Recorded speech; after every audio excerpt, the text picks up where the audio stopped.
Пресс-конференция посвящена премьере оперы Александра Борисовича Журбина «Альберт и Жизель», которая состоится 19 сентября на сцене Большого зала Московской консерватории.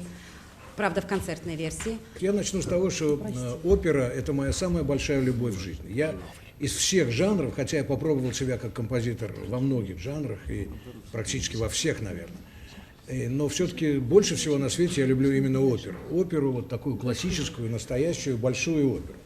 И я всегда мечтал написать оперу, которая бы пришла к людям. Ну, не секрет, что современная опера, если говорить об опере 20 века, там есть шедевры, есть замечательные оперы, но тем не менее она как-то все дальше и дальше отдалялась от тех людей, которых мы называем меломанами, те, которые любят оперы Верди, Пуччини, Леонкавалло и прочих гениальных композиторов.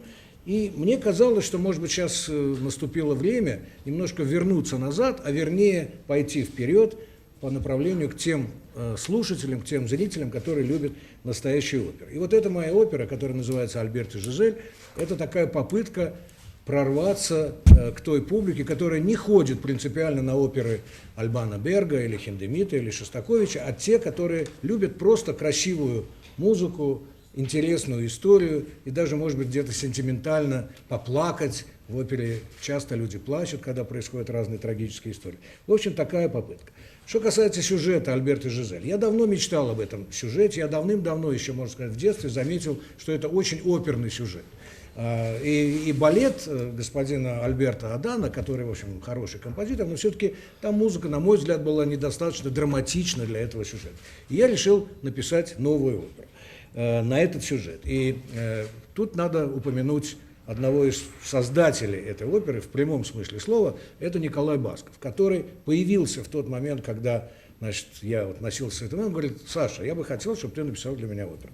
Я сказал: у меня есть даже сюжет «Альберт и Жизель». Коля сразу оценил, сразу принял и сказал: давайте, пишите. Он, можно сказать, заказал эту оперу, и я не скрою от вас, вот здесь клавир этой оперы передо мной, и здесь на первой странице написано «Посвящается Николаю Баскову». Следующий важнейший, так сказать, автор, соавтор этой оперы, ну их двое, на самом деле, это мой старый друг Юрий Ряшенцев, с которым мы уже однажды соавторствовали и написали мюзикл, который имел когда-то большой успех, и его партнер, жена и муза Галина Полиди. Мы сначала хотели, на самом деле, сделать презентацию, выпустить диск, Да.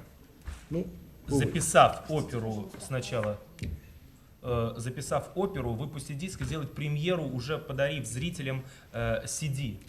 Но мы сначала споем, потом запишем CD, а потом у меня на самом деле есть идея, если у маэстро есть идея это сделать в постановке в театре, то я как человек уже передовых и попсовых характеристик, у меня есть идея, как в свое время когда-то великий Дзефирелли снимал такие оперы, как «Аида», или когда снимали такие оперы, как «Иоланта», я хочу оперу снять совершенно в таком клиповом варианте, полностью всю оперу, что как она идет час с чем-то, и чтобы это эти были интересные костюмы, чтобы это были интересные герои, чтобы это была и компьютерная графика, масса спецэффектов, то есть опера, которую можно будет смотреть прежде всего дома на DVD.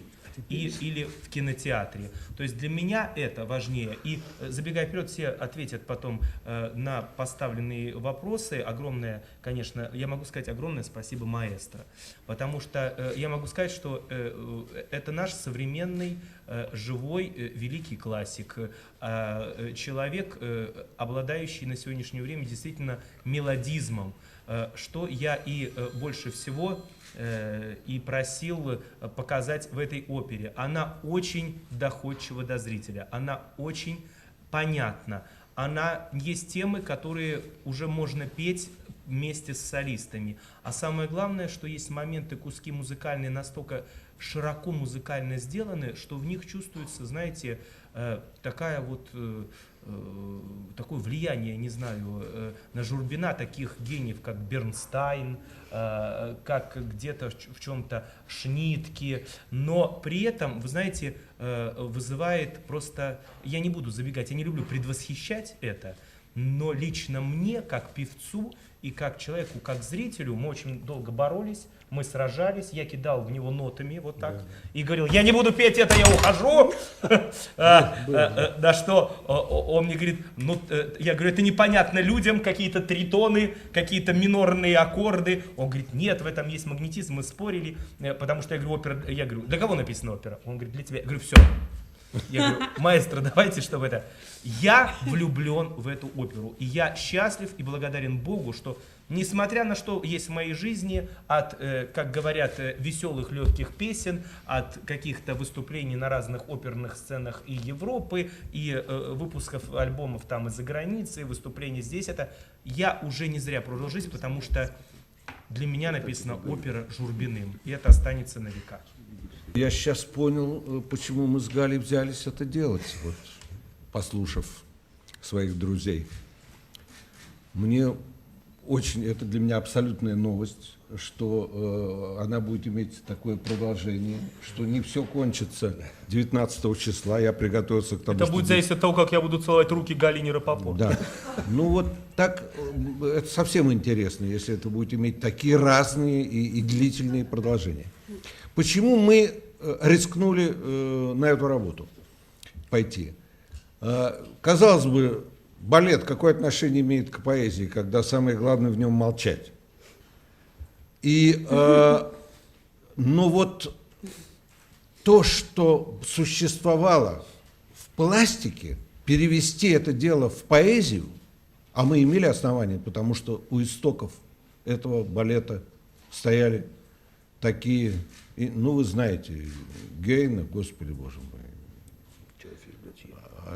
да, Теофил Готье, люди, для которых слово было не последним, так сказать, в их мастерстве и выражении. И поэтому нас это очень заинтересовало. Кроме всего, там ведь есть разные культуры, это необычайно интересно. Дворцовая культура, крестьянская культура, культура, вот как теперь по телевизору это становится модным и актуальным, потустороннего чего-то.